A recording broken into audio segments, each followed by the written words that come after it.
Hello guys! Good morning! So, nagdadumbbells ako ngayon. Yan, pampalit na ating braso para magkaroon ng konting muscles. Yan lang guys. So, diba? Yan, pabot na. Diba? Pampalit ng ating braso.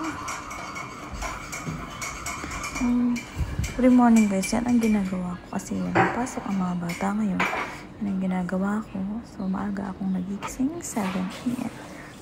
Gising na ako. Tapos 8. Dito na ako sa gym hanggang alas 9. So, yan guys. Papalitin natin yung ating malaboksingерong braso.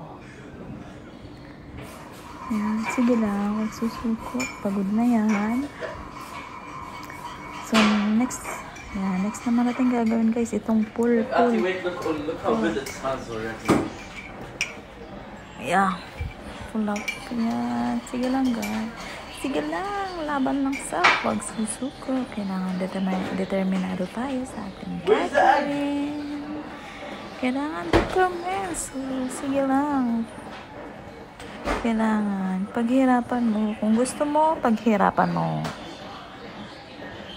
So, medyo mahaba ata itong pull-up ko nito. Medyo mahaba nga. Naku, maiinip yung mga viewers ko nito. Medyo mahaba.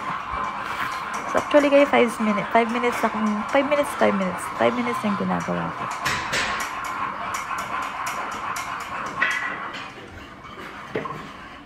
Yan, tapos na. Next natin gagawin ay yung sa legs. Set natin sa 30 kg. No, 18 lang pala. Hindi ko. Ayan. Kailangan labas ang puwet. Ayan. So, mali ata.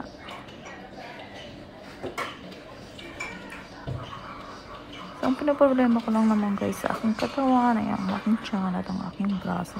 Dahil nga sa may anak na tayong dalawa, so, kailangan paliitin ang aking tiyan. Pero hindi man na paliitin ang papaliitin. So, kailangan ko din maging strong aking legs. So, ayan. Hindi ko alam kung anong mga pinaggagawa ko guys. Basta nanonood na ako sa YouTube at ginagawa ko yan. Yan. So, hindi ko alam kung tama yung ginagawa ko. Yeah, pero, masakit siya. Worth it. So, ang next natin gagawin guys is sa arm, sa back upper body. So, ayan guys. So, 5 minutes. Hindi ko alam. Basta nanonood na ako sa YouTube talaga guys. Kung determinado ka, kung gusto mo. Kasi, kung gusto mong mag-lose weight, so, may internet naman guys. Manood na lang tayo ng YouTube. So, ayan. Palit natin ang yung lubid para naman sa inner bicep. What is that? No, it's not cooked yet. Ayan guys, ginugulo ako ng aking alaga habang nag-voice over ako guys. So, ayan. Andito kasi ako sa kusina guys habang nagbo-voice over ako, habang nag-i-edit ito. Dito kasi umalis sila amo guys. Nag-date yung mag-asawa, iniwan sa akin yung batang maliit. So, ayan na si ate, dumating na siya. So, ayan guys. So, ayan talaga ang pinoproblema ko guys, yung aking tiyan. Nakitang-kita niya naman na malaki. So, kailangan ko siyang paliitin. Kasi, so, ilan ang aking abs? 3, 4. So, next guys, yung ating abs. So, tingnan natin kung kaya natin guys. Ang abs natin sa 1, 2, 3, 4. Oh, hanggang 4 lang. Hindi ko talaga kaya guys. No? Kasi medyo malaki ang ating tiyan. Medyo mataba. So, kailangan pa talaga. So, guys, nilipat ko yung aking camera kasi gagamitin ng isang lalaki yung aking pinagpatungan ng camera doon. So, i-try natin ulit para kung kaya ba natin. 3, 4, 5, 6. Oh, actually guys, naka 6 tayo. 7. Oh, pahinga tayo guys. Masakit siya. Pagod na mi. Masakit siya. Oops. Kaya pa. Sige, nag-give up. Huwag sumuko. Ayan na guys. Di ko na talaga kaya. Sobrang sakit na. So, ayan guys. Ang gagawin na natin is stretching na. So, magpa-plank tayo ng how many seconds? May siguro 30 seconds yung plank ko na yan.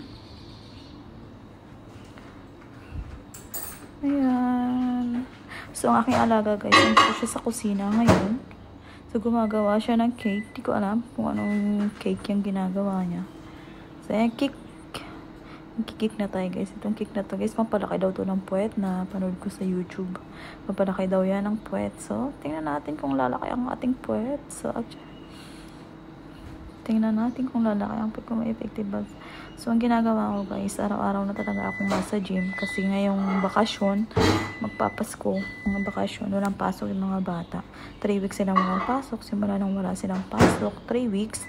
So, nasa gym na ako kada umaga guys. Kasi nagigising naman sila mga 9:30 to 10. So, ang ginagawa ko, gumigising ako ng 7:30 ng umaga. At alas 8, ayun, prefer maghihilamos, magbibigis. 7:30 to alas 8. Alas 8 guys, nasa gym na ako. So, ayan ang ginagawa ko. So, minsan guys, hindi ako nakapag-video kasi maraming tao. So, pag hindi naman masyadong maraming tao, so, nag-video ako guys. So, ayan na yung ginagawa natin. Ayan na yung pinakalas ng exercise ko guys. So 1 hour din ako guys, nasa gym. 1 hour din ako. So, pwede na yan guys. So, in fairness, simula nung nag-gym ako, nabawasan na ako ng mga ilang kilo din guys. So, dati akong 88. So, ngayon, nasa 72 na ako guys. So, I'm hoping na mababawasan pa siya kasi ang weight goal ko is 65. Sana guys, makaya natin. 65. Samahan nyo ako sa aking daily loss weight routine. No, you cannot. So guys, nandito yung alaga ko maliit at yeah. But I really want to draw my hands. There is paper, yeah? You can draw in the paper, not on your hands. No one, no. This and I erase it, it's gone. So guys, ayan ang pinakalas natin is stretching. So thank you for watching guys. Thank you so much. Thank you.